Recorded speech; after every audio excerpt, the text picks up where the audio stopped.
Photo electric effect से आज हम शुरू करेंगे। फोटो इलेक्ट्रिक इफेक्ट है क्या? बहुत सिंपल सा कॉन्सेप्ट है इसका, लेकिन आपने जो इसका कॉन्सेप्ट याद रखना है, इसकी या डेफिनेशन याद रखनी है, वो ये होगी, क्योंकि इस डेफिनेशन में ही एमसीक्यूज आ जाएंगे।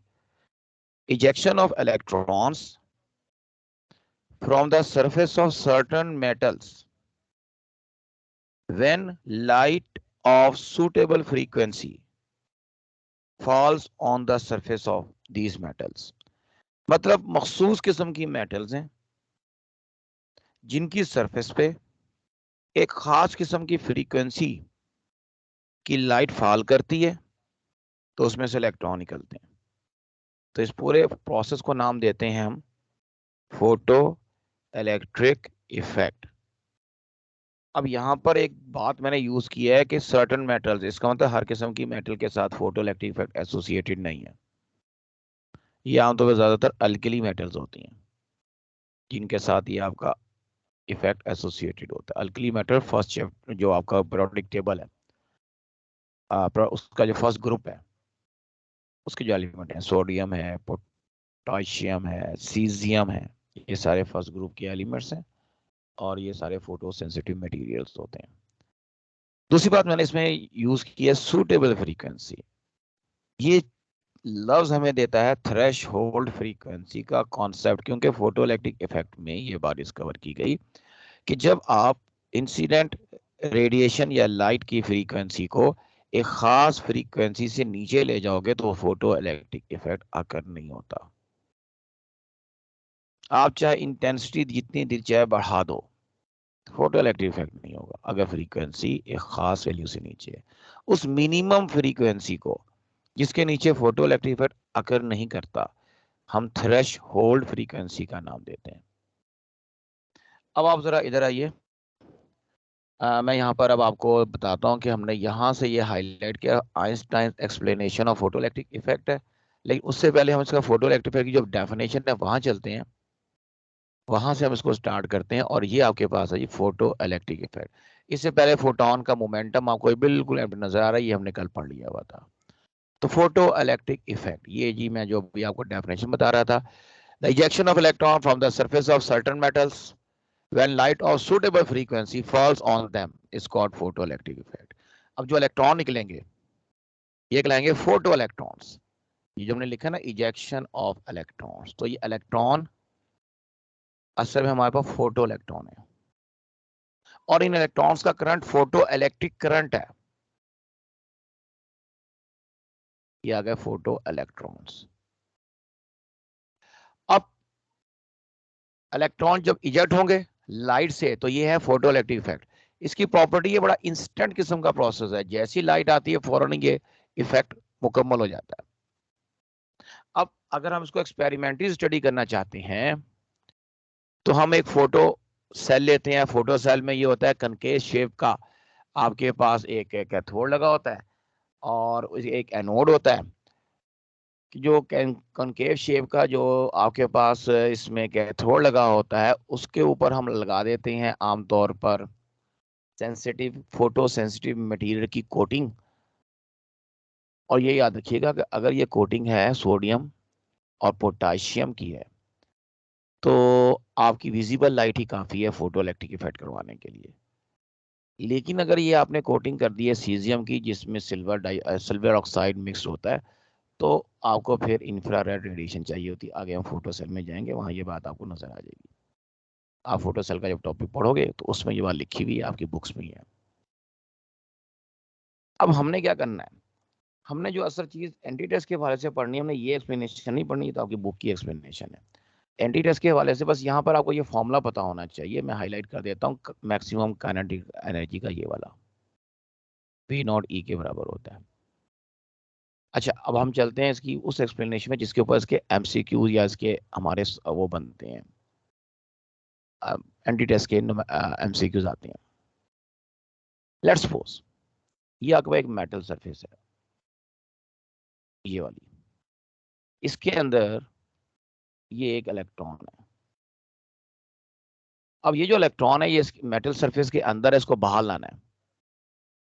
तो एक फोटोन हम इस पे इंसिडेंट करेंगे। हम अभी फिलहाल एक फोटोन की बात कर रहे हैं। लेकिन ये एक फोटोन आया, इससे टकराएगा, इलास्टिक कोलिजन होगी।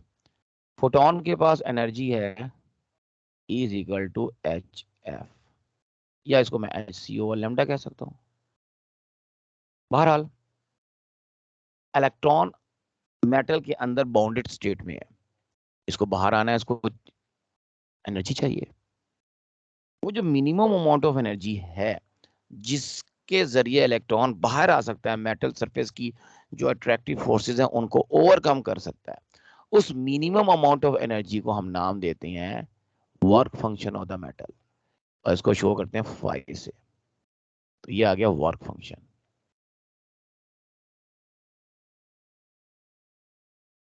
अब इस वर्क फंक्शन का फॉर्मूला होता है एच एफ नॉट।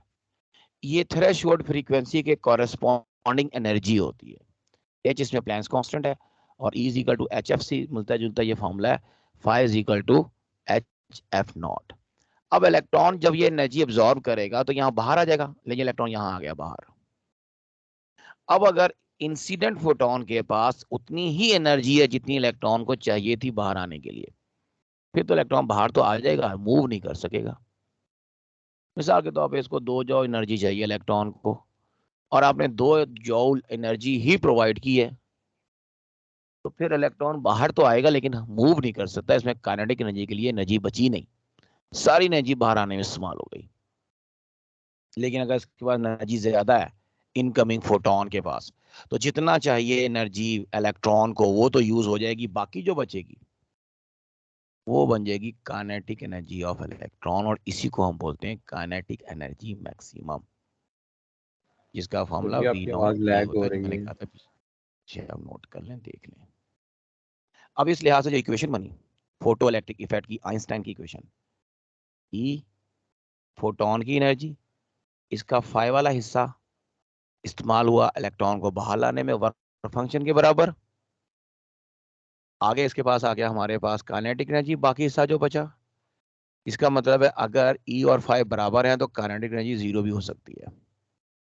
इसका जवाब होता है एच एफ, ये होता है एच एफ नॉट, और ये होता है जी वी नॉट ई। इसको मैं H C over lambda, H C over lambda naught plus V naught E लिख सकता हूँ। अब ये जो इक्वेशन आपको नजर आ रही है, इसके ऊपर बहुत सारी सिचुएशंस बन सकती हैं जिनके ऊपर हम एमसीक्यू डेवलप कर सकते हैं। इनमें अब इन तमाम एमसीक्यू सिचुएशंस को हम जरा बारी बारी देखेंगे कि भाई कौन कौन सी सिचुएशन है जिनके ऊपर हम हमारा एमसीक्यू डेवलप हो सकता है। तो जो हम यहाँ डिस्कस करेंगे वही आपका असल में एमसीक्यू भी होगा। अब मिसाल के तौर पर ई एनर्जी, आपकी इक्वेशन नंबर 1 को आपने फोकस करना है। एक तो न्यूमेरिकल बेस्ड एमसीक्यू आएंगे, उसमें आपको हो सकता है ई दे दिया जाए कि जी 10 इलेक्ट्रॉन वोल्ट है, 10 इलेक्ट्रॉन वोल्ट है, और वर्क फंक्शन है जी 2 इलेक्ट्रॉन वोल्ट। बताओ जी काइनेटिक एनर्जी कितनी है? ये तो बड़ा आसान बात है जी, 10 में से 2 माइनस कर दूंगा मैं, 8 आंसर आ जाएगा। अच्छा, मुझसे पूछा जा सकता है कि अगर इसकी इंसिडेंट एनर्जी 10 इलेक्ट्रॉन वोल्ट है, फर्स्ट को लो ई का आंसर, अब ध्यान में रखो, ई को फोकस में रखो, और वर्क फंक्शन 5 मेरे पास 2 है, ये यहाँ तक तो सॉल्व हुई है, 2 इलेक्ट्रॉन वोल्ट। मुझसे पूछा जाता है स्टॉपिंग पोटेंशियल बताएं। अब स्टॉपिंग पोटेंशियल फॉर्मूले में बात जाहिर नजर नहीं आ रहा, लेकिन क्वेश्चन नंबर 2 में जो उसके नीचे है, इसको मैं 2 का नाम दे देता हूँ। इसमें मुझे वी नॉट नजर आ रहा है, ये कहलाएगा 10 इलेक्ट्रॉन वोल्ट ई की जगह, 2 इलेक्ट्रॉन वोल्ट 5 की जगह, आगे वी नॉट ई जाएगा। 10 में से 2 निकालेंगे, 8 इलेक्ट्रॉन वोल्ट, इलेक्ट्रॉन कटेगा दोनों तरफ से, तो वी नॉट का आंसर आ रहा है 8 वोल्ट। तो आप स्टॉपिंग पोटेंशियल निकाल सकते हो। इस किस्म के एमसीक्यू आएंगे, तो न्यूमेरिकल बेस्ड एमसीक्यू तो आप कर जाओगे। अब ये इलेक्ट्रॉन वोल्ट में हो जाए या जॉल में हो जाए। अब इसमें एक और वो मसला पैदा कर किया जा सकता है आपके साथ, तो भाई मेरा बेटा, अगर ये जॉल में आंसर होगा और इलेक्ट्रॉन वोल्ट में करके आपको हल करना होगा, तो 1.6 10 पावर माइनस 19 से डिवाइड करते हैं, या ये भी नोट कर लो, जॉल में एनर्जी है, इसको मुझे कन्वर्ट करना है इलेक्ट्रॉन वोल्ट में। 2 मेथड हैं, जॉल वाले आंसर को या तो मैं डिवाइड करूंगा 1.6 इंटू 10⁻⁻19 से, या फिर इसको मैं जॉल वाले आंसर को मल्टीप्लाई कर दूंगा 6.25 इंटू 10⁻18, बात एक ही होती है। ये आंसर इलेक्ट्रॉन वोल्ट में शिफ्ट हो जाएगा, और इलेक्ट्रॉन वोल्ट से जॉल में लाना हो तो 1.6 10⁻⁻19 से मल्टीप्लाई करते हैं। चैप्टर नंबर 12 में ये बातें हैं इलेक्ट्रॉन वोल्ट की डेफिनेशन में। बहरहाल ये आपको कन्वर्जन आनी चाहिए न्यूमेरिकल के एमसीक्यू के हवाले से। एक और चीज से देख लें, आपके ये टेक्स्ट के अंदर ही नोट्स में मेंशन्ड है कि आपका 1905 में आइंस्टाइन ने फोटोन थ्योरी सजेस्ट की थी, मतलब लाइट की जो फोटोन थ्योरी है, और इसको बेस उसने किया था मैक्स प्लैंक की क्वांटम थ्योरी के ऊपर, जो कि मैक्स प्लैंक ने बनाई थी ब्लैक बॉडी रेडिएशन को एक्सप्लेन करने के लिए। ये आपको पता होना चाहिए इसका। फोटोन की energy E is equal to H F ही होती है, जो क्वांटा की एनर्जी होती है फ्रीक्वेंसी के प्रोपोर्शनल होती है। ये यहाँ से एक एमसीक्यू और निकलता है, फ्रीक्वेंसी के प्रोपोर्शनल है तो मोमेंटम के भी प्रोपोर्शनल है, और लैम्डा के इनवर्सली प्रोपोर्शनल होती है। ये बात वैसे कल भी हो चुकी हुई थी। एच प्लैंक्स कांस्टेंट है 6.63 है, लेकिन हम आमतौर पर याद करते हैं 6.6 10⁻⁻19 -34 जॉल सेकेंड। और ये जो जॉल सेकेंड है ना, ये यूनिट है एंगुलर मोमेंटम का, तो ये भी आपको पता होना चाहिए साथ साथ। जॉल सेकेंड एंगुलर मोमेंटम का यूनिट है, MVR जिसे आप कहते हो। ठीक है, आगे चलते हैं। अब आपके पास मजीद जो इसमें एमसीक्यू आएंगे वो ये है कि आपके पास अगर आप इस ई एनर्जी को, E is equal to formula 5 plus kinetic energy maximum, इसको फोकस करें। अब आप फर्ज कर लें E फिक्स है, यानी जो ऊपर से लाइट आ रही है उसकी एनर्जी हमने फिक्स कर दी, इसका मतलब उसकी फ्रीक्वेंसी भी फिक्स कर दी, ये दोनों बातें फिक्स कर दी। लेकिन नीचे मौजूद मेटल को हम चेंज कर रहे हैं, यानी मेटल का जो फाई है या वर्क फंक्शन है उसको ऐसा ऐसा या तो बढ़ा रहे हैं या कम कर रहे हैं। बेटा इस सूरत में अगर आपने ई को फिक्स कर दिया देन, वरना नहीं, फाई और काइनेटिक एनर्जी का जो रिलेशन डेवलप होता है ना वो इनवर्स हो जाता है। ये दो चीजों का सम अगर एक कांस्टेंट आ रहा है, असल में तो प्रोडक्ट होता है, इनवर्स रिलेशन प्रोडक्ट में होता है। दो चीजों का प्रोडक्ट एक कांस्टेंट आ रहा है तो उनमें इनवर्सली प्रोपोर्शनल का रिलेशन, तो वो ट्रू रिलेशन है, असली इनवर्स रिलेशन है। ये असली तो नहीं कह सकता कि वैसे ग्राफ आएगा, लेकिन हम इसे कह सकते हैं कि ये भी इनवर्स रिलेशन बन जाता है। वो इस तरह से जब आप ई को फिक्स कर दिया आपने, यानी 10 जॉल कर दिया, अब आपने एक मेटल ली जिसका वर्क फंक्शन 2 है, तो इसका मतलब काइनेटिक एनर्जी उसको 8 होगी ताकि दोनों का सम 10 हो जाए। अब अगर आपने एक और मेटल ले ली जिसका वर्क फंक्शन 4 है, अब काइनेटिक एनर्जी 6 आएगी। यानी जो जो मैं वर्क फंक्शन बढ़ाता जाऊंगा काइनेटिक एनर्जी कम होती जाएगी, इस तरह से कि उन दोनों का सम, उन दोनों का मजमुआ, उन दोनों का एडिशन का आंसर सेम रहे। इस लिहाज से मैं कह रहा हूं कि इनमें फिर एक इनवर्स रिलेशन डेवलप हो जाता है। तो उस हवाले से सवाल बन सकता है कि इंसिडेंट एक ही जैसी इंसिडेंट रेडिएशन है, हम दो मुख्तलिफ या तीन मुख्तलिफ मेटल पे फॉल कर रहे हैं जिनके वर्क फंक्शन में फ़र्क है, और हमें बताया जाता है कि एक ए है, एक बी है, एक सी है। ए वर्क फंक्शन सबसे कम है, बी उससे बड़ा है, सी सबसे बड़ा है, तो काइनेटिक एनर्जी सबसे कम किसकी होगी? सी वाले की। सबसे ज़्यादा किसकी होगी? ए वाले की। इंटरमीडिएट किसी होगी? बी वाले की। इस तरह के एमसीक्यू। अब काइनेटिक एनर्जी प्रोपोर्शनल टू होती है पोटेंशियल के, स्टॉपिंग पोटेंशियल के। तो जब जिस फोटो इलेक्ट्रॉन की काइनेटिक एनर्जी ज्यादा आएगी सबसे, उसका स्टॉपिंग पोटेंशियल भी ज्यादा आएगा, और जिसकी कम आएगी उसका कम आएगा स्टॉपिंग पोटेंशियल। तो इस तरह ये एमसीक्यू बनते हैं। तो यहां पर मैं लिख देता हूं, ये अगर ये कोई सही रिलेशन इस अंदाज में होता नहीं है, लेकिन आपके एमसीक्यू के लिए लिख रहा हूं भाई, नोट कर लो ये बात। तो काइनेटिक एनर्जी का रिलेशन और काइनेटिक एनर्जी मैक्सिमम, और इसका मतलब है पोटेंशियल के साथ रिलेशन इनवर्स हो जाएगा। ठीक है, एक को बढ़ाएंगे एक को कम, एक कम हो जाएगा। अच्छा, उसके बाद ये तो एनर्जी मैंने फिक्स की थी, मैं एनर्जी फिक्स नहीं करता, मैं मेटल फिक्स कर देता हूं। यानी एक ही मेटल है उस पर दो डिफरेंट फ्रीक्वेंसीज फॉल करा रहा हूं, यानी वर्क फंक्शन फिक्स हो गया। अब एनर्जी का रिलेशन काइनेटिक एनर्जी के साथ, या स्टॉपिंग पोटेंशियल के साथ या इन अदर वर्ड्स फ्रीक्वेंसी के साथ डायरेक्ट हो जाएगा, और लैम्डा करोगे तो इनवर्स हो जाएगा। अब ये सारे एमसीक्यू बन सकते हैं, तो ये आप नोट कर लीजिए, इसका स्क्रीनशॉट ले लीजिए ताकि आपको ये सिचुएशन आपके जहन में रहे, ताकि जब एमसीक्यू आए आप इस काबिल हों कि इसको सॉल्व कर सकें। एमसीक्यू क्या बन सकता है भाई, मैं अभी बता रहा था आपको, एक हमारे पास मेटल सरफेस है, उसमें मैं दो अलग किस्म की फ्रीक्वेंसियां फाल कर रहा हूँ। मुझसे पूछा जा सकता है फ्रीक्वेंसी फर्स्ट कर लें जी 2 ग्रेटर है 1 से। अब मुझसे ये पूछा जा सकता है कि बताएं किसका स्टॉपिंग पोटेंशियल ज्यादा होगा, ऑब्वियसली 2 का होगा, 2 का पोटेंशियल ज्यादा होगा और 1 का कम होगा। ठीक है, इसी तरह काइनेटिक एनर्जी का भी हिसाब किताब होगा, इसी तरह मैक्सिमम काइनेटिक एनर्जी का भी हिसाब किताब होगा, लेकिन वर्क फंक्शन दोनों के लिए सेम होगा। अब वो कोई मुझे कहता है जी मैं स्टॉपिंग पोटेंशियल बढ़ाना चाहता हूँ, हम क्या करें? मैं उसका ये जवाब दूंगा कि हमें इंसिडेंट फ्रीक्वेंसी बढ़ानी पड़ेगी, या अगर काइनेटिक एनर्जी कम करना चाहते हैं या स्टॉपिंग पोटेंशियल कम करना चाहते हैं तो इंसिडेंट फ्रीक्वेंसी कम करनी पड़ेगी। ये इस तरह के एमसीक्यू है। अच्छा, ये एमसीक्यू तो वो हो गया जो या तो आपके कॉन्सेप्चुअल थे या न्यूमेरिकल बेस्ड थे। अब डायग्राम या ग्राफ के ऊपर आते हैं एमसीक्यूज। ग्राफ आपके सामने बने हुए हैं, इनमें सबसे पहला ग्राफ जो आप डिस्कस करोगे ये सबसे ऊपर नजर आ रहा है लेफ्ट साइड पर, काइनेटिक एनर्जी और फ्रीक्वेंसी का ग्राफ। ये ग्राफ फ्रीक्वेंसी एक्सिस को जिस पॉइंट पे कट करता नजर आ रहा है, ये ग्राफ नंबर 1 की बात हो रही है, तो इसको कहते हैं, इस पॉइंट को थ्रेश होल्ड फ्रीक्वेंसी, ये लिखा हुआ भी है खैर से एफ नॉट, और इसका जो स्लोप है वो होता है एच कांस्टेंट के बराबर। और यहाँ काइनेटिक एनर्जी का ये फॉर्मूला अभी मैं पीछे क्वेश्चन बता कर आया हूँ, एच एफ माइनस 5 हो जाएगा, और ये kinetic energy on Y axis है।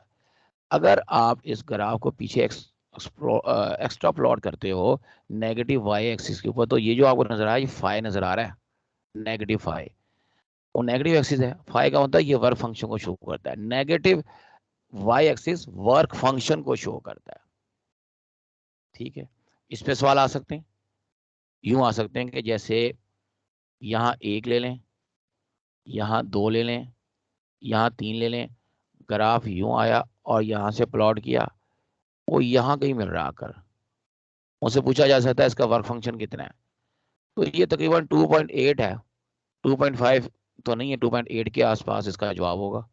तो उस भी ऑप्शन में देख के जवाब लगा दूंगा, ये 3 पे कट करेगा तो 3 इलेक्ट्रॉन वोल्ट। अगर ये इलेक्ट्रॉन वोल्ट में एक्सेस चल रहा है, जॉल में चल रहा है, तो जॉल के लिहाज से जवाब दे देंगे ज्यादातर, लेकिन इलेक्ट्रॉन वोल्ट होता है। स्टॉपिंग पोटेंशियल मालूम करने को कहेंगे, तो अगर ये 2.8 इलेक्ट्रॉन वोल्ट वर्क फंक्शन है, तो स्टॉपिंग पोटेंशियल निकालने के लिए काइनेटिक एनर्जी के कॉरस्पॉन्डिंग आंसर आएगा, वो भी अलग सवाल बन जाएगा, वो यहाँ पे अभी नहीं है, ये सिर्फ वर्क फंक्शन का क्वेश्चन है। हाँ, थ्रेशोल्ड फ्रीक्वेंसी भी यहाँ से निकाली जा सकती है अगर गिवन है, मतलब यहाँ पे इस तरह कोई वैल्यूज शो की गई है, तो वो भी मालूम कर सकते हैं। स्लोप इस ग्राफ का प्लस कांस्टेंट के बराबर होता है, याद रखिएगा, slope of this straight line is a plus constant. अच्छा, ये तो एक ग्राफ हो गया जिसमें एक मेटल है, तो ये हम मेटल चेंज कर देते हैं, जरा ये ग्राफ यहाँ बना लेते हैं साइड पर खाली जगह में। लेकिन ये आपका ग्राफ है, 3 मेटल्स ले लेते हैं, एक ये आ गया, एक ये आ गया। सबसे अच्छी बात ये होगी कि इन तीनों का स्लोप एच कांस्टेंट होगा, सबका स्लोप सेम होगा। लेकिन ये 3 मेटल्स हैं, तो ये पहले की थ्रेशोल्ड फ्रीक्वेंसी, ये दूसरे वाले की F2 और ये तीसरे वाले की, आपको पता है जितना ये दूर वाली सबसे बड़ी होगी और ये सबसे छोटी होगी F1। इसका मतलब है इसका वर्क फंक्शन 5.1, ये सबसे छोटा होगा, F2 का वर्क फंक्शन उससे बड़ा और F3 का सबसे बड़ा होगा। अब ये 3 डिफरेंट वर्क फंक्शन है, तो इसका मतलब है इसका जो स्टॉपिंग पोटेंशियल आएगा, सबसे कम जिसका वर्क फंक्शन है उसका स्टॉपिंग पोटेंशियल सबसे ज्यादा हो जाएगा, ये रिवर्स चलेगा। ये अभी मैं समझा के आया ऊपर, उसके मुताबिक ये उसके एमसीक्यूज है, और सबसे छोटा वर्क फंक्शन V3 का होगा। अब वर्क स्टॉपिंग पोटेंशियल V3 होगा Fi3 का, इसी के कॉरेस्पॉन्डिंग काइनेटिक एनर्जी मैक्सिमम सबसे बड़ी होगी 1 वाले की, उसके बाद 2 वाले की, और उसके बाद काइनेटिक एनर्जी मैक्सिमम 3 वाले की सबसे छोटी होगी। ठीक है जी, ये नोट कर लें जब भी आपके एमसीक्यू निकलते हैं। इसके एक ग्राफ तो ये हो गया। अच्छा, एक ग्राफ और होता है आपके पास, यहाँ बना हुआ है। अच्छा, ये चीज़ का स्क्रीनशॉट आप लेते जाइएगा, क्योंकि ये उसमें तो नहीं बना हुआ नोट्स में, तो ये इस तरह अलग से मैं पढ़ा रहा हूँ। ये कॉरस्पॉन्डिंग एमसीक्यू है, बन जाते हैं, आपको आने चाहिए।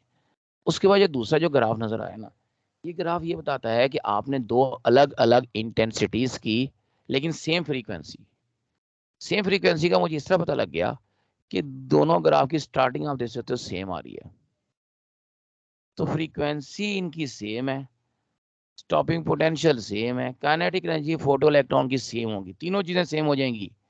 ये वी सेम होने का मतलब, या starting point on voltage axis पे सेम स्टार्ट सर होने का जी मतलब स्टॉपिंग पोटेंशियल सेम, जो भी वैल्यू है इसकी, काइनेटिक एनर्जी मैक्सिमम सेम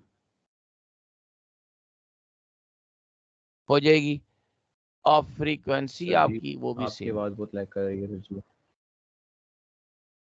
जी बेटा, आपने क्या कहा? जी आपकी आवाज़ बहुत लैग हो रही है। आवाज लैग हो रही है मतलब बाद में आ रही है? तो सर डिस्टॉर्शन आ रही है, आप नेट का मसला आ रहा है सर जी। और वो एक मिनट बेटा, बाकी और किसी और को भी ये मसला आ रहा है?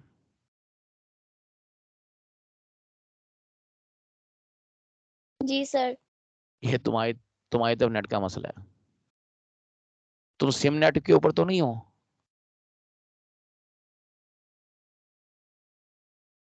सर जी और बच्चों को भी है, कहा है उन्होंने कि जी सर। अब इसका यही हो सकता है, मैं क्या करूं इसका, मुझे बताओ। एक मिनट सर ठहर जाओ मुझे जरा, तो मैं सही आ रही है। देख लूं। ये असल में नेट का इशू होता है। मुझे सही आ रही है। मैं यूं कर लेता हूँ, थोड़ा सा पेस को स्लो कर देता हूँ, ताकि आपको आवाज आराम आराम से आ जाए, तो क्लियर ही आती रहे। ठीक है बच्चे, यही हो सकता है, क्योंकि अगर किसी और की तरफ से शिकायत होती तो यहाँ लिखी नहीं है, किसी की तरफ से नहीं है, एक आधा। चलो बिस्मिल्लाह करते हैं। जरा थोड़ा सा मैं अपना पेस और स्लो करता हूँ, ताकि आपको बात आराम आराम से समझ आती रहे। अच्छा, हम बात कर रहे थे ये ग्राफ नंबर 2 की। ये जो ग्राफ नंबर 2 है आपका, इसकी स्टार्टिंग सेम है। स्टार्टिंग का मतलब ये है कि स्टॉपिंग पोटेंशियल सेम होगा फोटो इलेक्ट्रॉन्स का, काइनेटिक एनर्जी सेम हो जाएगी, और जो इनकी फ्रीक्वेंसी है इंसिडेंट रेडिएशन की, वो भी सेम ही है। अलबत्ता करंट के दो लाइनें नजर आ रही हैं हमें ग्राफ के ऊपर। इसका मतलब है इसकी इंटेंसिटी डिफरेंट है दोनों। आपने दो अलग इंटेंसिटीज ली हैं सेम फ्रीक्वेंसी वाली, तो करंट इंटेंसिटी के प्रोपोर्शनल है, इंटेंसिटी के प्रोपोर्शनल होता है, क्योंकि इंटेंसिटी का मतलब नंबर ऑफ फोटॉन्स हैं। अभी मैं जब एक्सप्लेनेशन कर रहा था, तो उसमें मैंने एक फोटोन लिया था, एक इलेक्ट्रॉन बाहर आया था, उस पर हमने इक्वेशन डेवलप की थी। ये इक्वेशन नंबर 1 नजर आ भी रही है आपको राइट साइड पर। अब अगर हम ज्यादा फोटोन लेंगे तो ज्यादा इलेक्ट्रॉन आएंगे। इसका मतलब है हमारा जो फोटो इलेक्ट्रिक करंट है, ये डिपेंड करता है इंटेंसिटी पर, इसका फ्रीक्वेंसी से कोई ताल्लुक नहीं है। और यही वो पॉइंट था जो कि क्लासिकल थ्योरी एक्सप्लेन नहीं कर पाई थी, कि फोटो इलेक्ट्रिक करंट का ताल्लुक इंटेंसिटी ऑफ रेडिएशन या लाइट के साथ है, फ्रीक्वेंसी के साथ नहीं है। फ्रीक्वेंसी के साथ एनर्जी का ताल्लुक है। अगर मैं एनर्जी चेंज करूंगा, इंसिडेंट फोटोन की फ्रीक्वेंसी या एनर्जी चेंज करूंगा, तो उसके नतीजे में जो फोटो इलेक्ट्रॉन निकलेंगे उनकी मैक्सिमम काइनेटिक एनर्जी और कॉरस्पॉन्डिंग स्टॉपिंग पोटेंशियल वो भी इंक्रीज हो जाएंगे और डिक्रीज करने पे डिक्रीज होंगे। ये बात समझ आ गई होगी आपको। अगला ग्राफ देख लेते हैं। अच्छा यहां तक बता दें, ये बात 100% क्लियर है। फिर मैं अगले ग्राफ पे चलता हूं। Yes sir. चलें जी। आपकी आवाज आ गई है और स्क्रीन बाद तो में ये आ आपको गई एक और ग्राफ नजर आ रहा है। आवाज और स्क्रीन आगे पीछे हैं, लेकिन स्क्रीन तो अब जाके मैंने आगे की है, अभी मैं बोला नहीं, अब मैं बोलूंगा। हाँ जी, अब आगे स्क्रीन सामने। है। वो भी बाद में नजर आ रहा है, आप लिख लेते हैं और आप वो बोल भी चुके होते हैं और उसके बाद वो अपीयर वो होता है। होता है, वो होता है, वो होता है। उसका तरीकाकार यही है कि जरा मैं स्लो बोलना शुरू कर रहा हूँ, ताकि जब तक मैं बोल के फारिग हूँ लिखा हुआ आपके सामने आ जाए। ये मैं कर रहा हूँ, ठीक है। इस पे वर्किंग हो रही है अब आपके सामने ही। लेकिन इस दौरान, इससे पहले जो मैं पढ़ा चुका हूँ, ये जो राइट पे कुछ लिखा भी नजर आ रही है, 2-4 चीजें, इनमें कोई मसला तो नहीं है।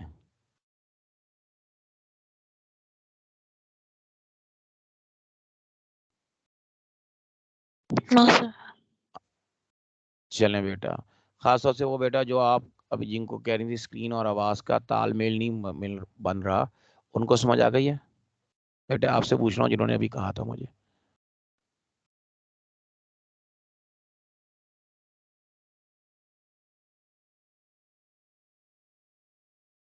अब पता नहीं आवाज गई कि नहीं गई।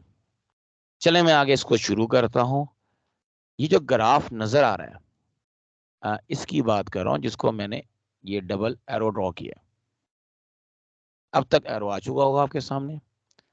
इसमें आप देख सकते हो कि ग्राफ की स्टार्टिंग दो अलग अलग हैं ऑन वोल्टेज एक्सिस। एक स्टार्टिंग इधर है और एक स्टार्टिंग ये है। मैंने छोटे छोटे रेड कलर के डॉट्स ड्रॉ कर दिए हैं। ये दो अलग स्टार्टिंग शो कर रही हैं।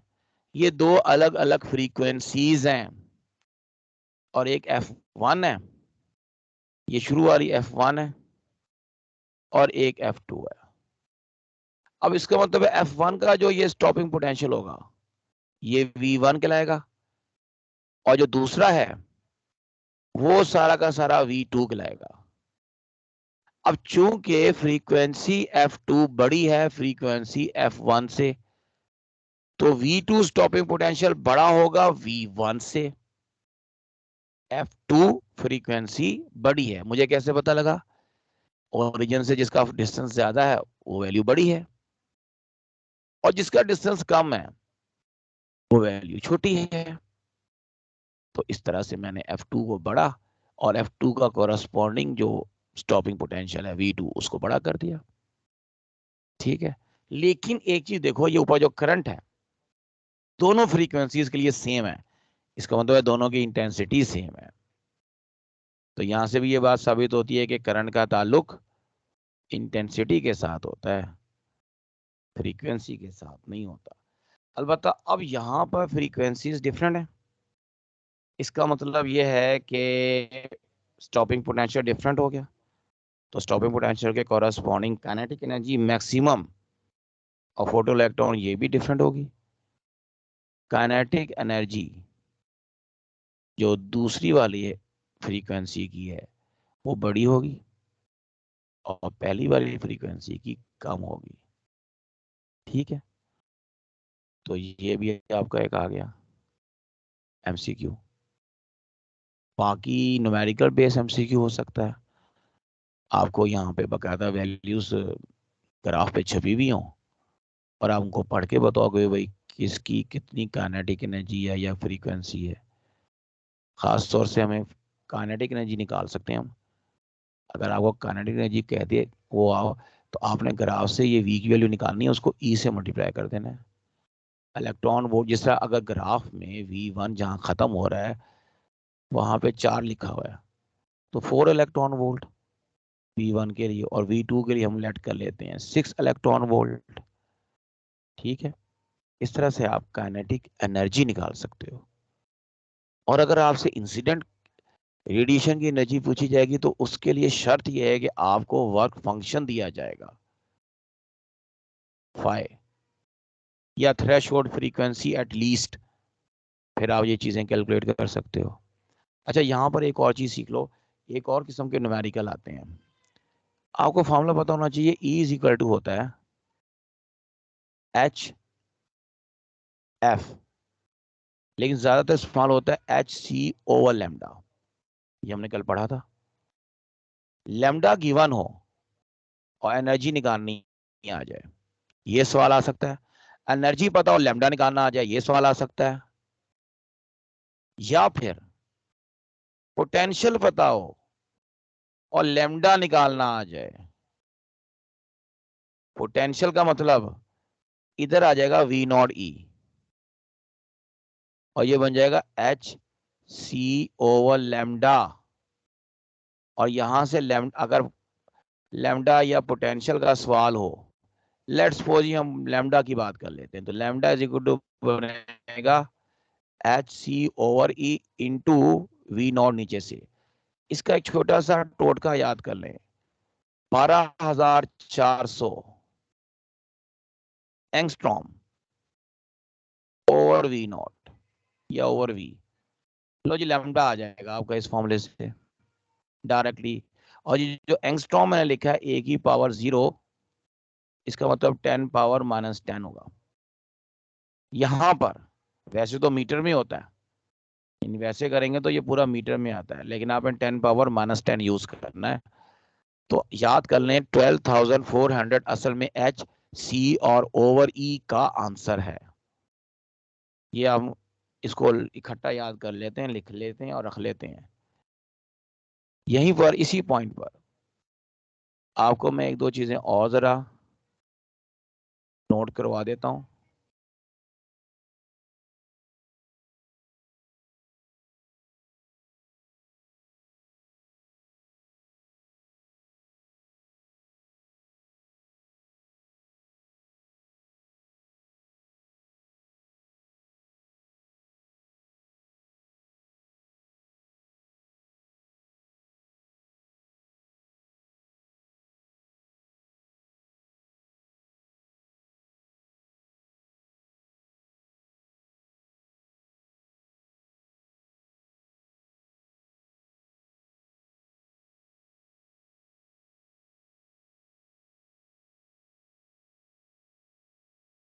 जी, यहाँ पे कुछ चीजें हैं जो आप नोट कर लें, ये बकायदा कागज कलम अपने पास रखें। अगर आपको लैम्डा गिवन हो और आपने डायरेक्ट एनर्जी निकालनी हो, तो ये फॉर्मूला नोट करें, E is equal to 2 into 10 power 25 over lambda. ये एनर्जी का आंसर आ जाएगा जाउल की शक्ल में। वो मैं जो बता रहा था वो इलेक्ट्रॉन वोल्ट में, वो आपका वोल्टेज की शक्ल में लैम्डा का आंसर था। वोल्टेज पता हो, लैम्डा मालूम करना हो, तो ये आप एक फॉर्मूला नोट कीजिए जल्दी से। दो तीन चीजें और मैं नोट करवा देता हूँ आपको। 2 into 10 power 25 minus 25 over lambda. अब लैम्डा उधर चला जाए, ई इधर आ जाए, कोई फर्क नहीं पड़ता। अच्छा, दूसरी चीज नोट करें यहाँ पर,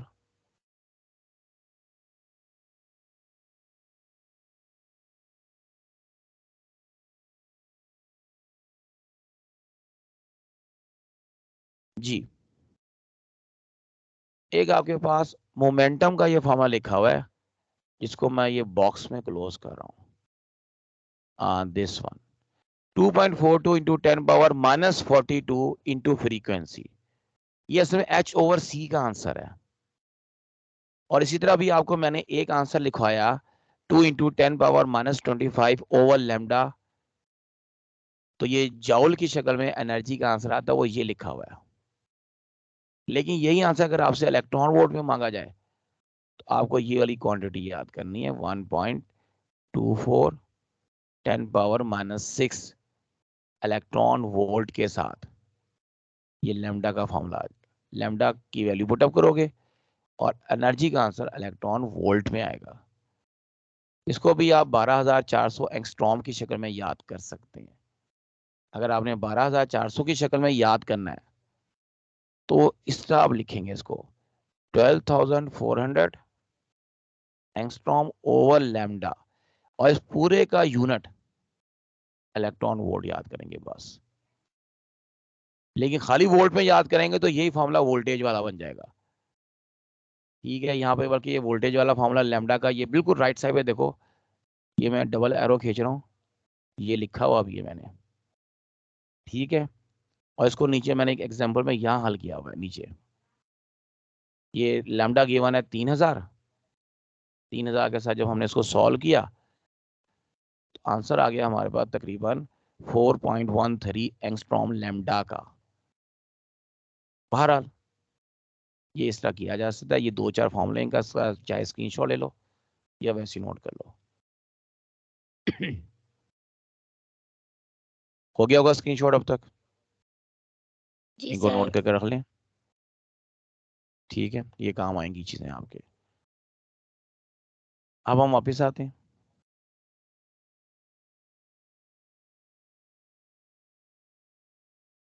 अब ये वाले सारे एमसीक्यू मैंने आपसे डिस्कस कर लिए।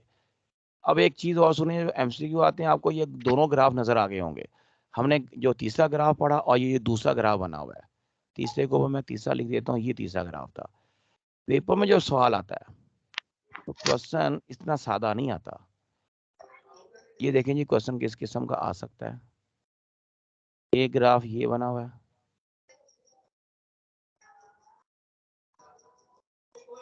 एक ग्राफ यूं बना लेते हैं,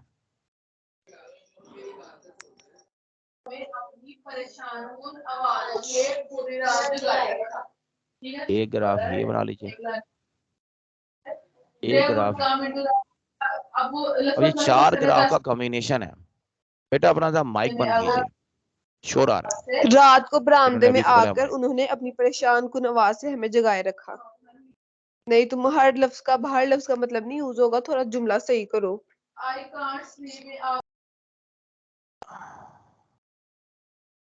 चलें जी, मैंने खुद ही म्यूट कर दिया। फिर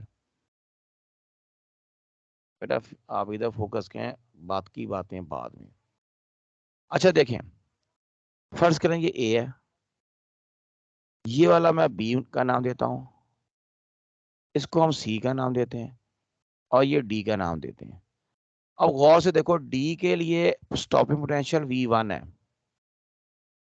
सी के लिए स्टॉपिंग पोटेंशियल जो उसको VC कर देते हैं और उसको VD कर देते हैं ताकि बोलने में आसानी हो।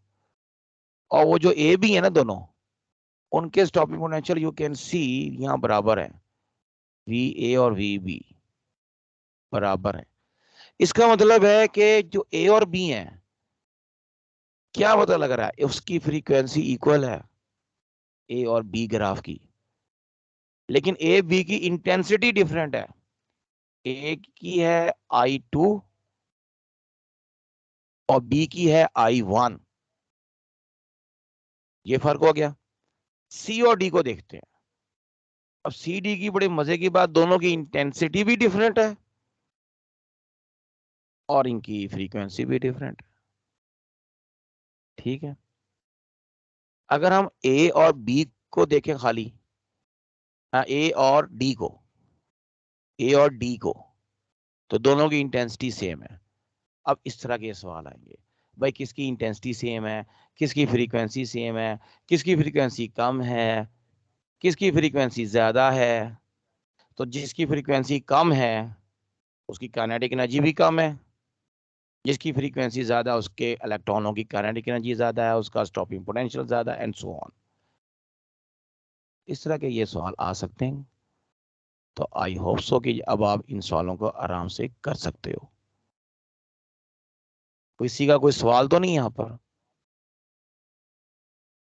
No sir. जी अब आगे चलते हैं। ये एक सिचुएशन हमने जितनी भी थी फोटो इलेक्ट्रिक इफेक्ट के, आप देख सकते हो कि इस फोटो इलेक्ट्रिक इफेक्ट के टॉपिक के ऊपर कितने ज्यादा सवाल आते हैं। अच्छा, अब फोटो इलेक्ट्रिक इफेक्ट के कुछ बुक वाले एमसीक्यूज, कुछ एक्सपेरिमेंटल रिजल्ट्स हैं जिनके ऊपर एमसीक्यू डेवलप हो सकते हैं। पहला रिजल्ट आपको ये नजर आ रहा है, ये मैं 1 लिख रहा हूँ उसके ऊपर, दूसरे के नीचे 2 लिख रहा हूँ। पहला वो कहते थे कि no photo electron are ejected, मैं नोट से ही पढ़ रहा हूँ, from the metal surface if frequency of incident light is less than a particular frequency known as threshold। ये बात मैं डिस्कस कर चुका हूँ आपके साथ, लेकिन फिर भी मैं कहा जो बुक के एमसीक्यू बता दूं। क्यों नहीं ऐसा होता, क्यों थ्रेशोल्ड से नीचे फ्रीक्वेंसी होगी तो फोटो इलेक्ट्रिक इफेक्ट नहीं होगा? ये एक सवाल था जिसका जवाब नहीं मिल रहा था। और ये कि काइनेटिक एनर्जी फ्रीक्वेंसी के क्यों प्रोपोर्शनल है, इंटेंसिटी के साथ क्यों नहीं है, और क्या वजह है कि इंटेंसिटी को ज्यादा से ज्यादा कर दिया जाए लेकिन फ्रीक्वेंसी थ्रेशोल्ड से नीचे कर दी जाए, कोई फोटो इलेक्ट्रिक इफेक्ट नहीं होगा। लेकिन इंटेंसिटी कम से कम कर दी जाए पर फ्रीक्वेंसी थ्रेशोल्ड से ऊपर है, फोटो इलेक्ट्रिक इफेक्ट हो जाएगा। और इंटेंसिटी कम ज़्यादा करने से करंट पे फर्क पड़ता है, करंट कम ज़्यादा होता है। फ्रीक्वेंसी को अगर कांस्टेंट रखा जाए तो kinetic energy of the photo electron constant रहती है। क्यों रहती है? क्योंकि क्लासिकल थ्योरी तो ये कहती थी कि इंटेंसिटी एनर्जी के प्रोपोर्शनल है, जो यहाँ गलत साबित हो रही थी। और आखिरी चीज, ये इंस्टेंटेनियस प्रोसेस क्यों है? ये शुरू में भी आपको मैं पढ़ाई थी प्रॉपर्टी, इंस्टेंट प्रोसेस है ये, क्यों होता है ऐसा? तो वो सारे ये सवाल थे जो अब हमें आपके साथ डिस्कस कर चुका हूँ। आगे चलते हैं। ये डेफिनेशन है नोट से, आप देख लीजिएगा, इसको मैं देख लूंगा, मैंने शेयर नहीं की होगी फाइल तो मैं कर दूंगा।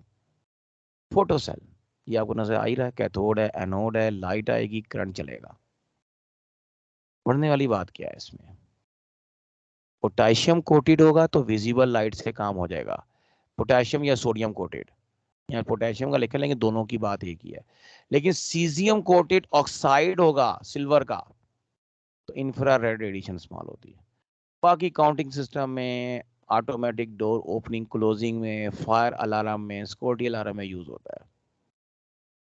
इसके बाद नेक्स्ट टॉपिक है कॉम्पटन इफेक्ट।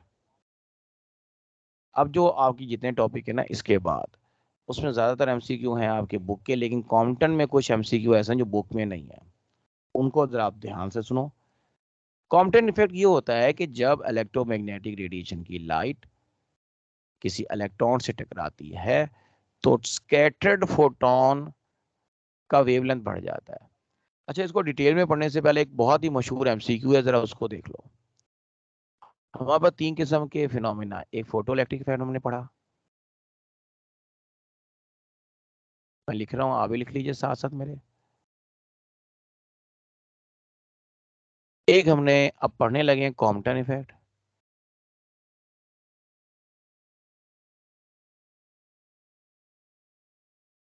पेयर प्रोडक्शन अभी पढ़ेंगे।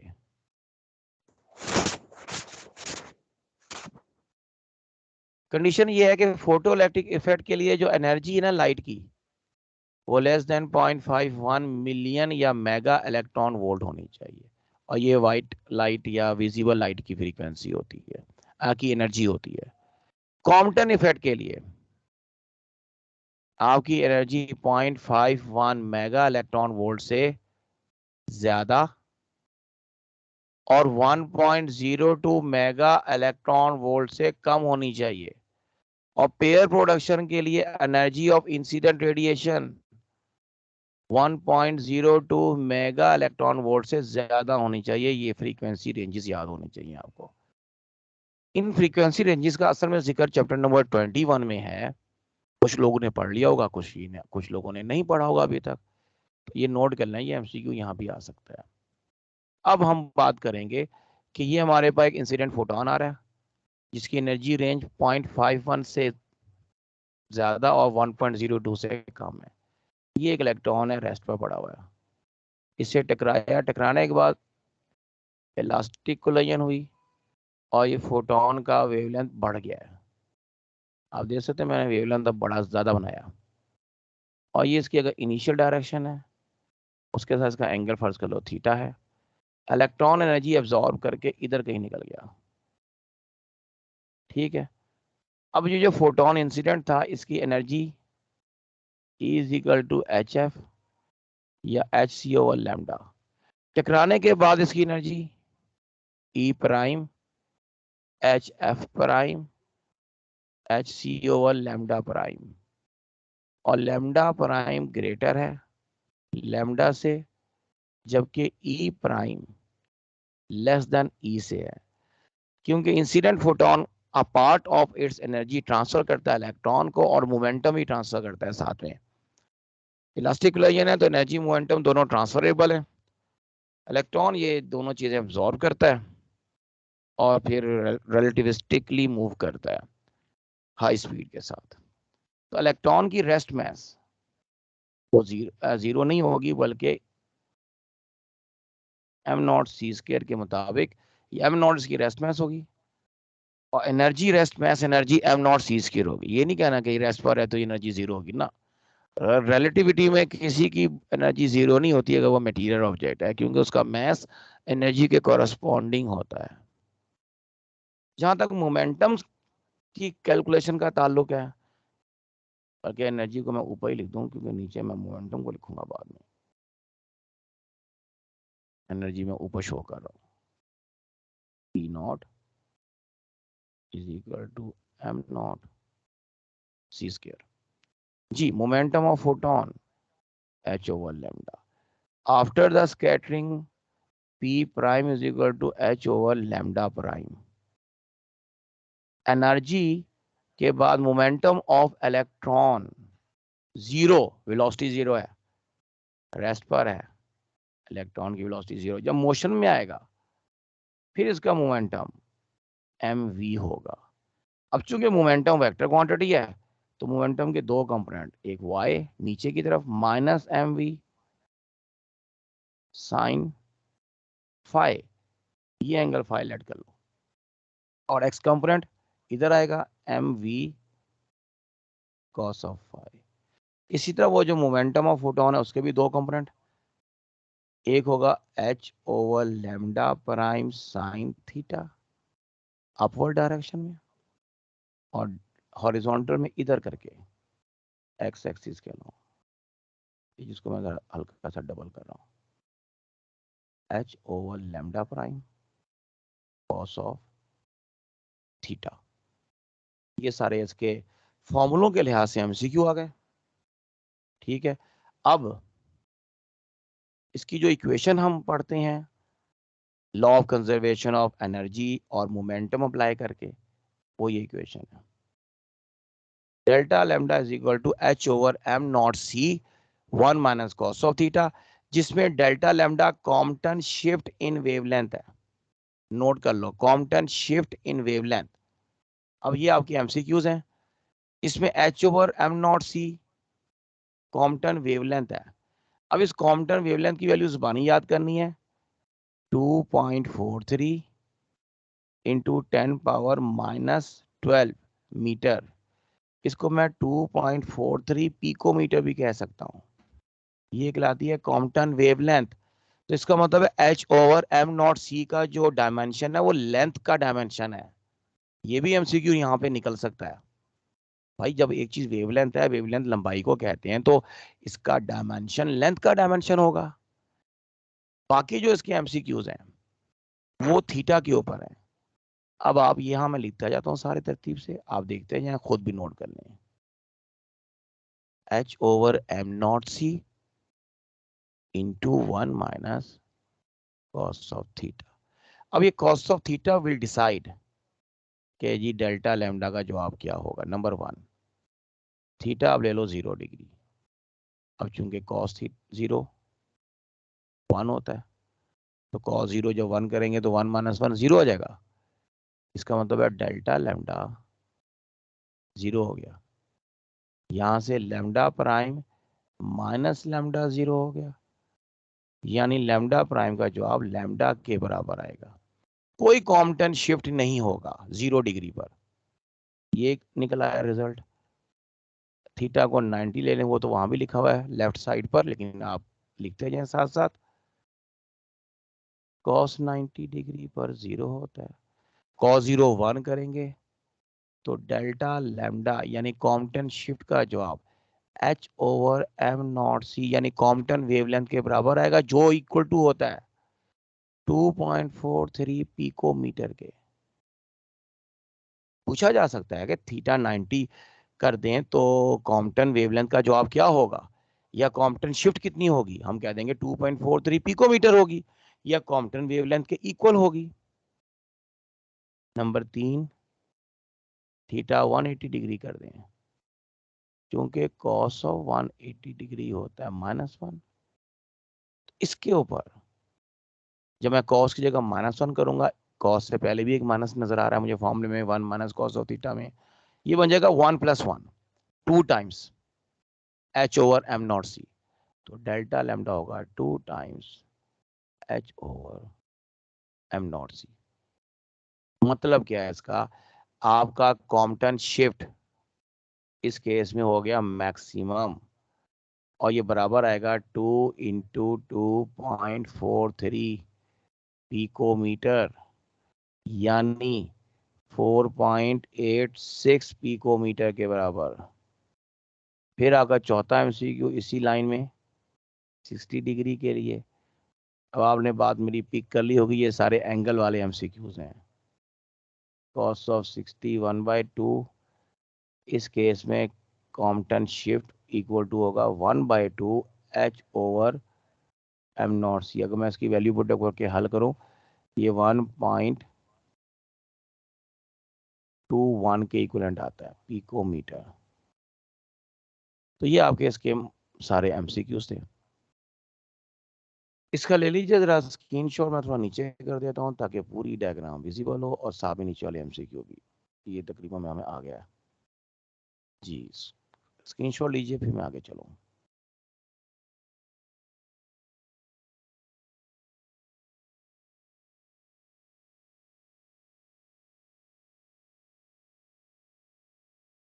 जी अब आगे चलते हैं। इसके बाद आ गया पेयर प्रोडक्शन। इसके लिए जब आप किसी फोटोन को, जिसकी एनर्जी, या फोटोन लफ्ज है, ये मिसप्रिंट लिखा हुआ है, थोड़ा सा टाइपो मिस्टेक है। फोटोन जिसकी एनर्जी 1.02 मिलियन इलेक्ट्रॉन वोल्ट से ग्रेटर होगी, तो जब आप इसको किसी न्यूक्लियस से रोकते हो तो ये फोटोन स्प्लिट अप हो जाता है इलेक्ट्रॉन पॉजिट्रॉन में। डायरेक्शन ऑफ मोशन कहीं भी हो सकती है। हमारी जो टेक्स्ट बुक है उसके मुताबिक अगर ये आपका फोटोन आ रहा है और ये कोई न्यूक्लियस है तो इलेक्ट्रॉन इधर जाएगा, अगर तो पॉजिट्रॉन इधर जाएगा, यानी आपका फोटोन इलेक्ट्रॉन पॉजिट्रॉन में स्प्लिट हो जाता है। ठीक है, इसको पेयर प्रोडक्शन कहते हैं। ये इस तरह से भी मूव कर सकते हैं जैसा कि डायग्राम यहाँ नोट्स में बनी हुई है, M making some angle theta, लेकिन वो सीधी सी बात है, ऑपोजिट डायरेक्शन में जाना या किसी एंगल पे जाना according to law of conservation of momentum होता है, ताकि मोमेंटम कंजर्व रहे। अब इस इक्वेशन को देखिए, इसमें ये एनर्जी अगर आपके पास पहली जो एनर्जी लिखी हुई है, ये अगर इलेक्ट्रॉन की है, दूसरी पॉजिट्रॉन की है, दोनों का मास बराबर है, चार्ज सिर्फ डिफरेंट होता है, बाकी दो इनकी काइनेटिक एनर्जीज हैं, तो इनकी जो दोनों की रेस्ट मैसेज हैं वो आ जाएंगी 2m0c², जिसका जवाब 1.02 मिलियन इलेक्ट्रॉन वोल्ट होता है। ये ज़ुबानी याद करना है आपने। ठीक है, ये जो दोनों पार्टिकल हैं इलेक्ट्रॉन और पॉजिट्रॉन, ये एंटी मैटर पार्टिकल कहलाती हैं, यानी इनका मास सेम होता है, चार्ज डिफरेंट होता है।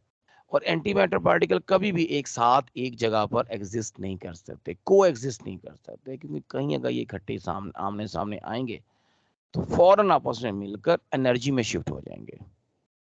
इस प्रोसेस को हम बोलते हैं materialisation of energy. Pair production को हम बोलते हैं मटेरियलाइजेशन ऑफ एनर्जी का नाम देते हैं।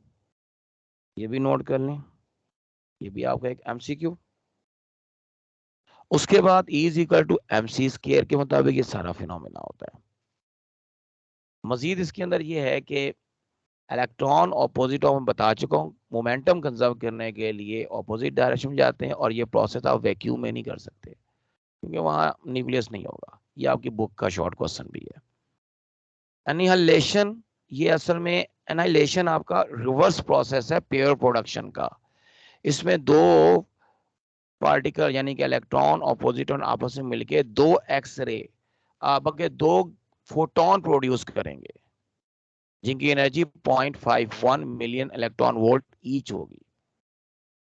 ठीक है, आमतौर पे बुक की डायग्राम के मुताबिक, यहाँ तो खासी डायग्राम एक जनरल बनी हुई है। अगर ये आपका इलेक्ट्रॉन आता है और ये पॉजिट्रॉन आता है, तो जो फोटोन पैदा होंगे वो इस तरह से ऑपोजिट डायरेक्शन में जाएंगे ताकि मोमेंटम वगैरह कंजर्व रहिए। और एक फोटोन नहीं प्रोड्यूस हो सकता। अब ये ना कहो कि जी इनकमिंग में एक फोटोन था, एक फोटोन ही था, साथ में एक न्यूक्लियस भी था। अब न्यूक्लियस कोई नहीं है, अब आपके दो पार्टिकल हैं electron positron, they are combining with each other और they are fusing with each other and they are producing two separate photon in order to conserve momentum। ठीक है जी। पॉजिट्रॉन डिराक ने प्रेडिक्ट किया था, डिराक ने, और Anderson ने इसको डिस्कवर किया था जब वो कॉस्मिक रेडिएशन को स्टडी कर रहा था विल्सन क्लाउड चैम्बर में। आगे एंटी मैटर की पार्टिकल की डेफिनेशन मैं बता चुका हूं, ठीक है। और नेक्स्ट इसके बाद जो टॉपिक आपके पास आता है वो वेव पार्टिकल ड्यूलिटी, कि जितने भी आपके फिनोमिना, रिफ्लेक्शन है, रिफ्रैक्शन है, डायफ्रैक्शन है, ये बताता है कि आपकी जो वेव्स हैं रेडिएशन वेव्स की तरह बिहेव करती हैं। लेकिन उसी तरह दूसरी तरफ पार्टिकल प्रोसेस हैं जो ये शो करते हैं कि ये वेव्स पार्टिकल नेचर भी रखती हैं। इसी तरह जो पार्टिकल है वो पार्टिकल नेचर तो रखते ही हैं, वो वेव नेचर भी रखते हैं। इसको हम बोलते हैं वेव पार्टिकल ड्यूलिटी, ठीक है। इसकी हमारे पास जो एप्लीकेशन है वो है जी इलेक्ट्रॉन माइक्रोस्कोप। इलेक्ट्रॉन माइक्रोस्कोप में ये है कि ये इसकी रिजॉल्विंग पावर बहुत ज्यादा है।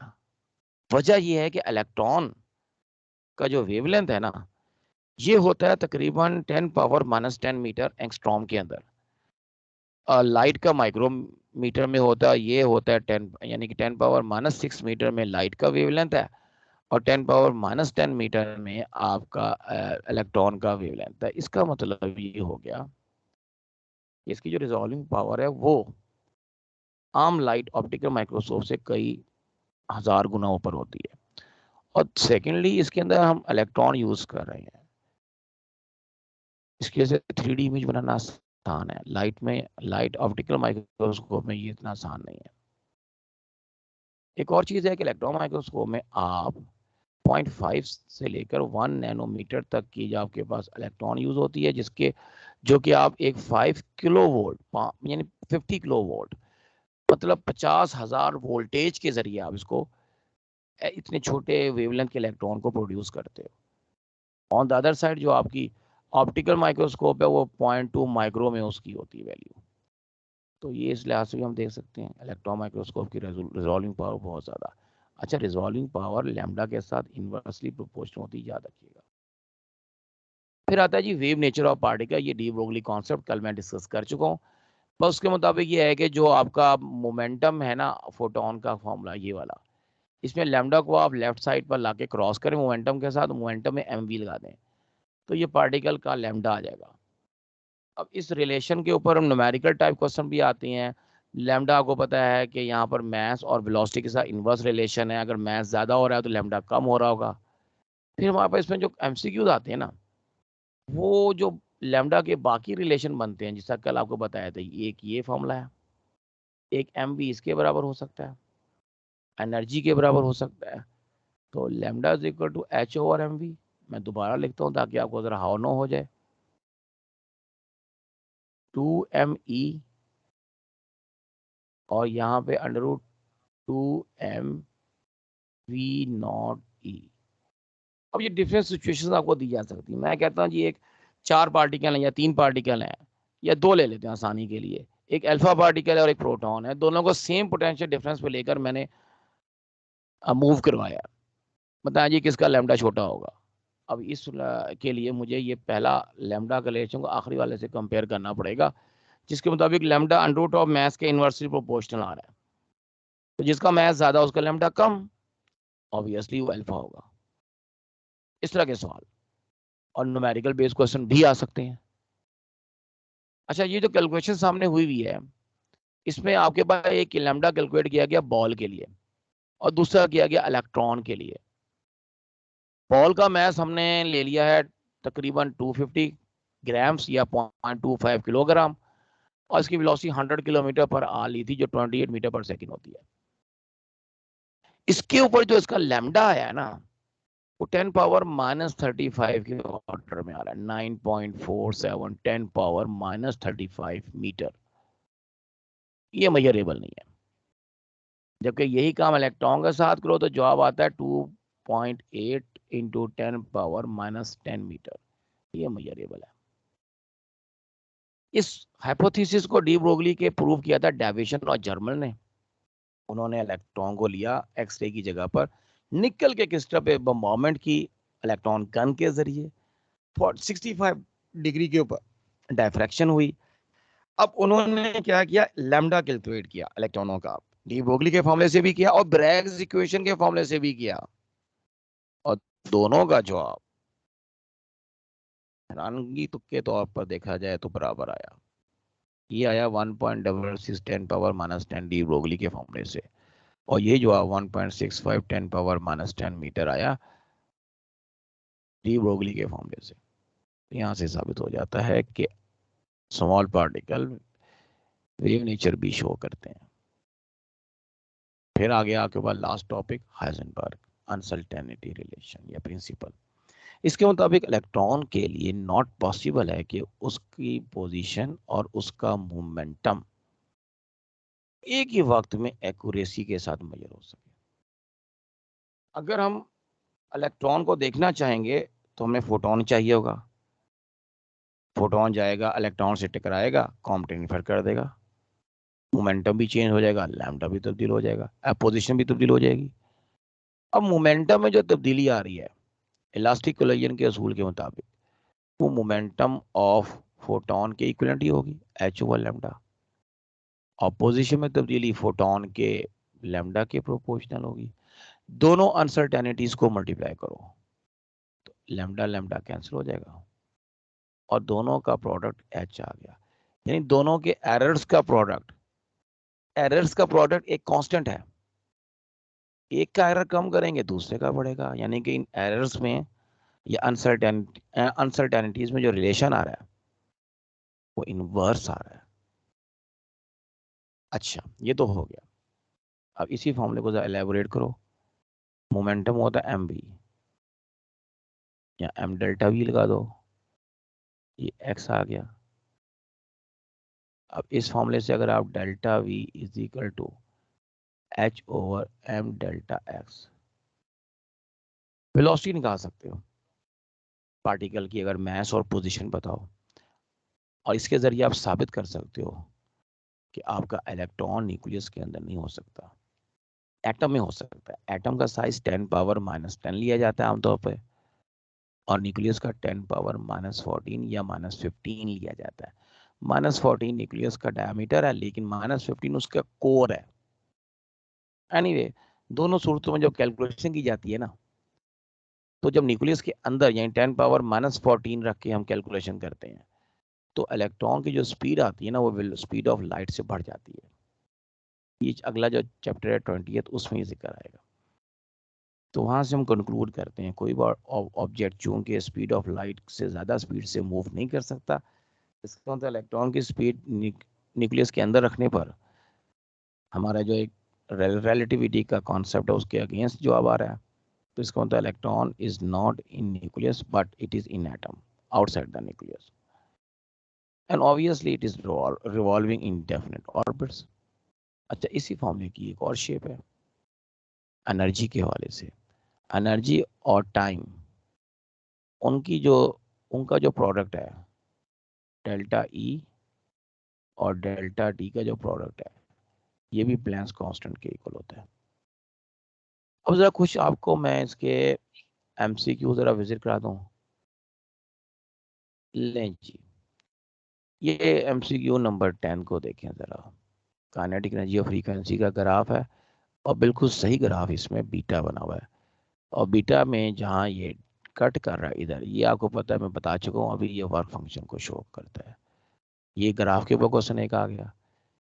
ये आपका वही है formula H C over lambda वाला, इसमें लैम्डा कैलकुलेट करने को कहा गया, बाकी डाटा आपको पता है। इसी तरह इसमें ये एनर्जी का फॉर्मूला पूछा गया एक शक्ल में, मोमेंटम की शक्ल में।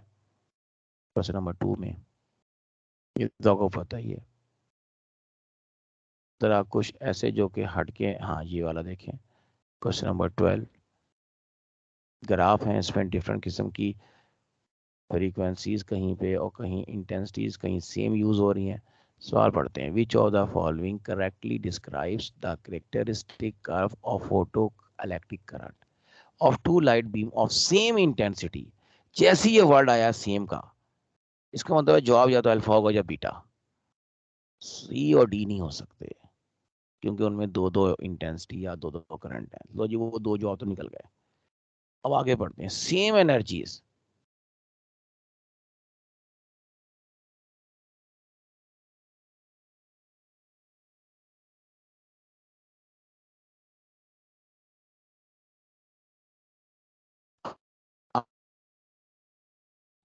आर इंसिडेंट बाय 5-1 लें जी।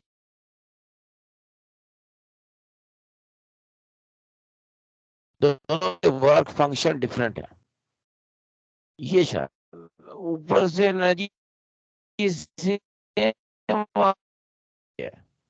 फंक्शन डिफरेंट होते हैं तो काइनेटिक एनर्जी इनवर्सली प्रोपोर्शनल हो जाती है, कम हो जाएगी। यानी यहाँ पे 5-2 बड़ा है, 5-1 छोटा है, तो इसका मतलब है V2 छोटा हो जाएगा और V1 बड़ा हो जाएगा। लो जी, बीटा जवाब कंफर्म हो गया। ये इस तरह से सवाल निकालने हैं आपने, और ये मैं सिचुएशन सिखा चुका हूं आपको। सवाल इस तरह आता है। उसके बाद ये तो न्यूमेरिकल बेस्ड टाइप है। ये आ गया वो जो ग्राफ वाला सवाल 18वां। इसमें वो कह रहा है जी जवाब बताएं, वर्क फंक्शन कितना है, वो 2 और 3 के सेंटर में आ रहा है, -2 -4 के, तो 3 इलेक्ट्रॉन वोल्ट होगा। स्टॉपिंग पोटेंशियल इसका अगर आप वो निकाल लोगे, इसका कॉरस्पॉन्डिंग पोटेंशियल 3 वोल्ट होगा। फिर आपके पास ये 24th में, ये भी कल पढ़ाते हुए बताया था आपको कि जो इसमें कांस्टेंट है उसका यूनिट ये बीटा में लिखा हुआ है, बताया था आपको मैंने। ये इंटेंसिटी है, उसके हवाले से आप इनकी वैल्यूज देखनी है। ये रिलेटिविटी का क्वेश्चन आ गया टाइम डायरेक्शन के हवाले से। एक और ग्राफ आ गया वैसे ही 28 में, कह रहा है आईपी यानी कि फोटो इलेक्ट्रिक करंट का graph versus applied potential for 2 intensities I1 I2। अब मोनोक्रोमेटिक, अब जब मोनोक्रोमेटिक है तो फ्रीक्वेंसी सेम आ गई, सेम मेटल है, सेम फ्रीक्वेंसी है, तो मेरा बेटा जी चार्ली और डेल्टा गए क्योंकि उनकी स्टार्टिंग डिफरेंट हो रही है, वो दो अलग अलग फ्रीक्वेंसियों को शो करते हैं। इसका मतलब है जवाब या तो अल्फा या बीटा। अब अल्फा में देखोगे तो उसने किया हुआ है I1 ग्रेटर किया हुआ है, ये देखो जो सर्कल कर रहा हूँ, और इधर भी देखो I2 ग्रेटर है, जबकि I2 असल में ग्रेटर है, I1 ग्रेटर नहीं है। तो हमारा जवाब बीटा बन सकता है, अल्फा नहीं बनेगा। तो ये चीज देख लें, अब आप इस तरह से आपके सवाल अरेंज होते हैं। अच्छा, इसमें जो दूसरा टेस्ट का हिस्सा है जिसमें आपका आ जाता है चैप्टर 19 का रिमेनिंग आज का जो लेक्चर है उसके मुताबिक, अब an X-ray photon and gamma ray photon normally have, भाई स्पीड सेम होती है, इलेक्ट्रोमैग्नेटिक वेव्स हुई, लेकिन फ्रीक्वेंसी गैमा की ज्यादा, एक्स की कम, और यही हिसाब एनर्जी का है। इसका मतलब जवाब में ए और बी सही हैं, बाकी गलत हैं, तीसरा गलत है, 40 गलत हो जाएगा। फिर नंबर 2 देखो, अभी मैं लिखवाया, कॉम्पटन स्कैटरिंग में value of Compton shift wavelength के कब बराबर होती है, 90 डिग्री पर। ये वही बुक वाले आप चीजें चल रही जो मैं आपको अभी पढ़ा के आया हूँ सारी की सारी, ठीक है। इलेक्ट्रोमैग्नेटिक वेव्स कितने तरीकों से इंटरेक्ट करती हैं, 3। अभी आपको उनकी एनर्जी लिखवाई मैंने, photo electric fat, Compton fat pair production.